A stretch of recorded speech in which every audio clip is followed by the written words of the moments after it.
पाती है पुष्टि, तब तक ध्रुव पर परम पुरुष प्रकट होते। उसी सन शरद ऋतु का आगमन हुआ।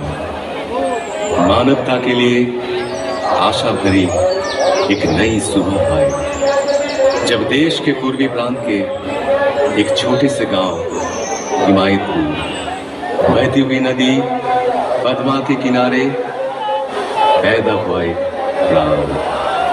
भले बुरे के विचार से विध्वस्त धरती को राह दिखाई, मुक्ति दी।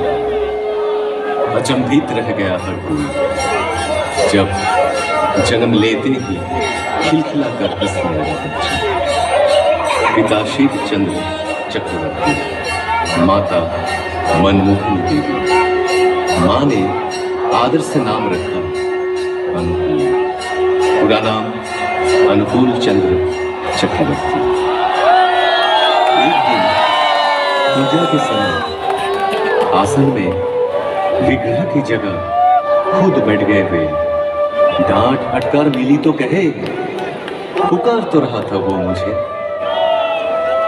असीम लगाव था माँ के प्रति। एक दिन किसी कारण माँ पीछने के लिए दौड़ी। भागने लगा बच्चा। पैर में चुभती हुई गर्मी का एहसास हुआ। ख्याल आया, ऐसे ही माँ का पाँव भी तो चलता होगा। रुक गए, थम गए। पिटाई पड़ी, इससे भी उनका हृदय आनंद से ही भरा था।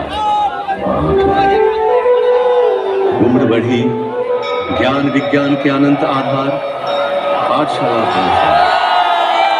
दुनिया में एक के जैसा हूबहू एक और नहीं, वहां सिखाया जा रहा था एक और एक दो नहीं मान पाएगा। और क्या, हम साधारण मानव पीछे तो सकते थे, महाज्ञानी। बारिश का एक दिन गहरी एक खाई, डूब रहा था एक बूढ़ा प्राण। बचाव के लिए पुकार रहा था, हाथ बढ़ाए हुए। जीवन बचा तो बूढ़े ने बोला, क्या तुम ही मेरे अल्लाह हो? जिंदगी भर ऐसे अनगिनत हाथ सहारा तो खोजते रहे उनका ही। उम्र और भी बढ़ती गई। पिता की इच्छा से पहुंचे कोलकाता डॉक्टरी पढ़ने। शहर में बिगड़ सकता है बच्चा, इस एहसास से घर से पैसा तंगी से ही भेजा जाता है। बड़ी कठिनाइयों से गुजरे वे दिन।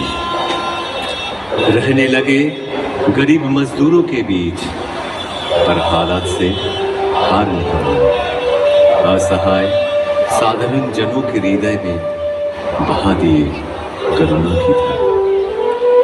समय के पलटने पर लौट आए गांव, वहां भी चलने लगा वैसा ही प्रेम और करुणा का सिलसिला। फिर एक दिन महसूस किए, हर बीमारी की जड़ है मानव मन। और क्या, निकल पड़े मन की रक्षा के। गांव में सबको इकट्ठा किए, चारों ओर गूंज उठा कीर्तन। कीर्तन में मतवाले जन जैसे आनंद के नशे में चूर। जनता का एक समूह उस भक्ति रस से दूर होती रही।